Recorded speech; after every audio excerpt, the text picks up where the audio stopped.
اور یہ zig zag طریقے سے وہ بچ بچا کے آگے جا رہے ہیں، یہی اصل میں مریم صفدر کے لیے اور مریم گروپ کے لیے خطرے کی گھنٹی ہے۔ اور اگر شہباز اور حمزہ اور پورے کا پورا گروپ جو ہے وہ آہستہ آہستہ آگے بڑھتا جاتا ہے اور اپنے لیے اسپیس کریٹ کرتا جا رہا ہے اسٹیبلشمنٹ کے اندر بھی اور باہر بھی، تو پولیٹیکلی بھی، پارٹی کے اندر بھی، تو اس کا مطلب ہے کہ اسپیس کم ہو رہی ہے مریم صفدر کی۔ اب ایک فارمولہ طے ان کا آپس میں کوئی گڑ چل رہی ہے جی کہ ایک فارمولہ طے کر لیتے ہیں۔ فارمولہ یہ ہے کہ پہلے تو شہباز شریف نے کہا کہ ذرا جو خبریں آپ لوگوں نے چلوائی ہیں ان خبروں کی آپ تردید بھی کر دیں، تو شاہ خاقان عباسی سب سے پہلے میدان میں آئے، انہوں نے خبر کی تردید کی اور انہوں نے کہا کہ بالکل ایسا کچھ نہیں ہے، شہباز شریف کے استعفے میں کوئی نہیں ہے، خبر میں صداقت نہیں ہے اور پارٹی متحد ہے، پارٹی میں کوئی اختلافات بھی نہیں ہیں، لہٰذا ایسی کوئی چیز نہیں ہے اور شہباز شریف ہی پارٹی کے صدر ہیں اور وہ رہیں گے۔ یہ خبر دینے کے بعد اب شہباز شریف صاحب نے یہ کہا ہے کہ شہباز کیمپ نے کہ اگین نواز شریف کو پیغام بھجوایا ہے، مریم صفدر سے بھی بات کی ہے بڑے ہمبل وے میں کہ اگر تو آپ چاہتے ہیں کہ پارٹی کو ہم نے چلانا ہے تو پھر پارٹی ہمارے حوالے کریں، آپ آرام سے بیٹھیں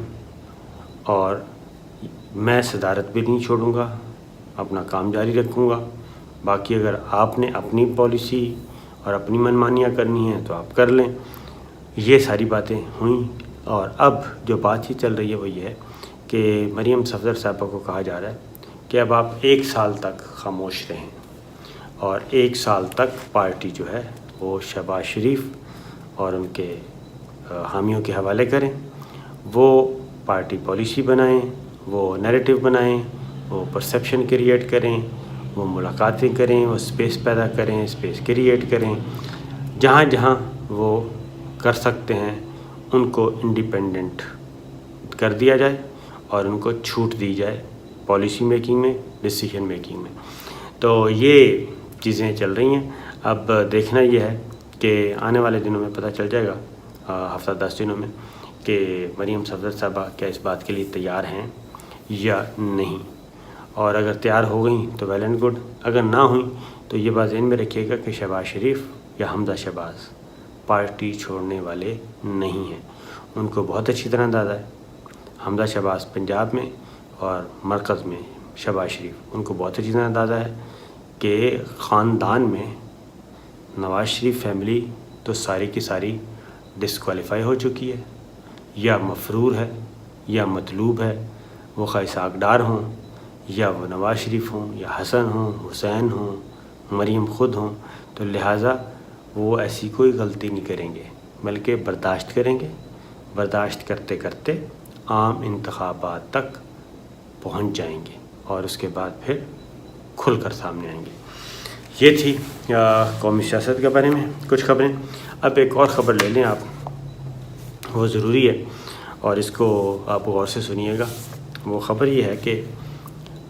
کرونا جو ہے، ڈیلٹا ویریئنٹ جو ہے، وہ بہت زیادہ خطرناک حد تک پاکستان میں پھیل چکا ہے اور اس کے بارے میں ایک خفیہ دستاویزات امریکی ادارے کی بھی منظر عام پہ آ چکی ہے اور لیک ہو گئی ہے، بلکہ لیک کروائی گئی ہے تاکہ دنیا کو پتہ چل جائے کہ یہ معاملہ کیا ہے۔ یہ امریکہ کا ادارہ ہے، centre for disease control and prevention, CDC کہتے ہیں اس کو۔ اس کی یہ دستاویزات ہیں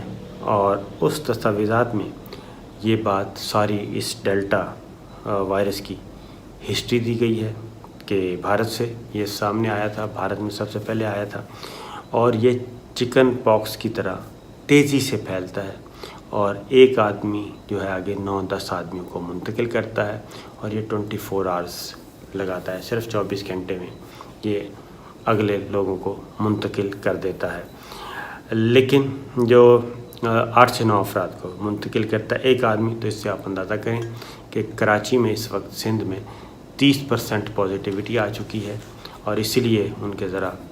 ہوش اڑے ہوئے ہیں اور وہ چاہتے ہیں کہ لاک ڈاؤن کی طرف کل سے جا رہے ہیں، اس طرف بھی آتا ہوں۔ لیکن ڈیلٹا کے بارے میں یہ بتا دوں جی کہ اچھی خبریں ڈیلٹا کے بارے میں یہ ہیں کہ ایک تو جو ویکسینیٹڈ لوگ ہیں، جنہوں نے ویکسین کروا لی ہے کمپلیٹ، ان کو یہ ان کے لیے جان لیوا ثابت نہیں ہوتا ڈیلٹا، اور مزاحمت بھی جو ویکسینیشن ہے وہ مزاحمت بھی کرتی ہے، اور ڈیلٹا کو یعنی کہ ڈیلٹا وائرس تو آ جاتا ہے، لیکن ڈاکٹرز کی رپورٹس کے مطابق اور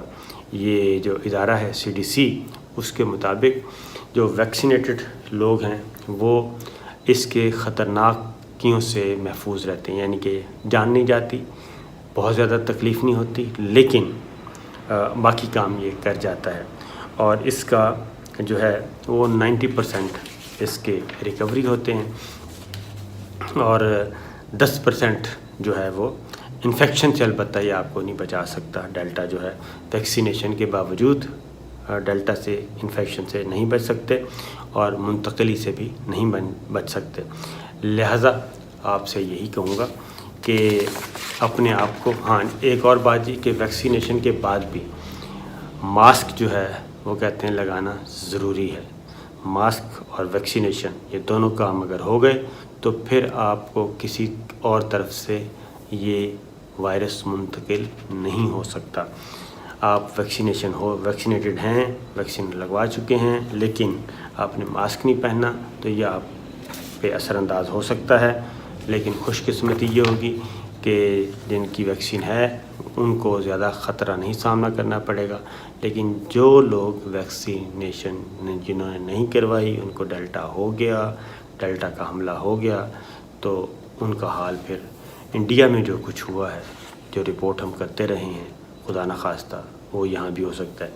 اس لیے سندھ میں جی ایک لاک ڈاؤن کا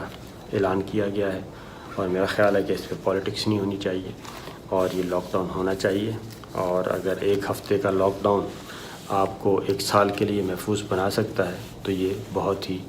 کوئی مہنگا سودا نہیں ہے۔ جاتے جاتے خبر لے لیں کہ ترکی میں ہمارا دوست ملک ہے، بردر ملک ہے، ترکی میں جی مختلف مقامات پہ بلکہ 20 مقامات پہ 60 سے زیادہ مقامات پہ خوفناک آتش زدگی کی گئی ہے، اور ایسی جگہ آتش زدگی کی ہے جو سیاحوں کا مرکز ہے، اور آپ کو پتہ ہے کہ ترکی کا انحصار بہت زیادہ ٹورزم پہ ہے، تو 60 سے زیادہ مقام پہ آتش زدگی آگ لگائی گئی ہے، اور وہاں پہ ہلاکتیں بھی ہوئی ہیں، 140 زخمی ہوئے ہیں، مزید کوشش کی جا رہی ہے، اور اس وقت ترکی میں ایمرجنسی نافذ ہے، اور پوری کوشش ہے کہ اس آگ پہ قابو پایا جا سکے، کیونکہ 50 میل فی گھنٹہ کی رفتار سے ان علاقوں میں ہوا چل رہی ہے، اور ساتھ ہی ساتھ گرمی کی شدت بھی بہت زیادہ ہے۔ لہٰذا یہ متعدد دیہات جو ہیں وہ خالی کروائے جا چکے ہیں، علاقے خالی کروائے جا چکے ہیں، ہوٹل ریسٹوران خالی کروائے جا چکے ہیں اسی وجہ سے، اور یہ علاقہ جو ہے یہ بحیرہ ایجن اور روم سے متصل ہے، اور 17 صوبوں میں 60 کے قریب مقامات پہ یہ آگ لگی ہے۔ 36 مقامات پر آگ پہ قابو پا لیا گیا ہے، 17 مقامات پر آگ بجھانے کی کوشش جاری ہے۔ ترک حکام اس میں لگے ہوئے ہیں، لیکن یہ غیر معمولی آگ ہے، نارمل نہیں ہے۔ تو پاکستان کے وزیر اعظم عمران خان نے ترک صدر کے ساتھ ہمدردی کا اظہار کیا، اور پاکستان کی طرف سے کہا گیا ہے کہ ہر مشکل گھڑی میں پاکستان ترک حکومت اور عوام کے ساتھ ہوگا۔ تو اصل جو خبر ہے وہ یہ ہے کہ یہ آگ لگائی گئی ہے، یہ تخریب کاری ہے، اور اس لیے یہ زیادہ خطرناک ہے کسی بھی ملک کی معیشت کو مفلوج کرنے کے لیے، اور خاص طور پہ ٹورسٹ کنٹری جو ہے اس کو۔ تو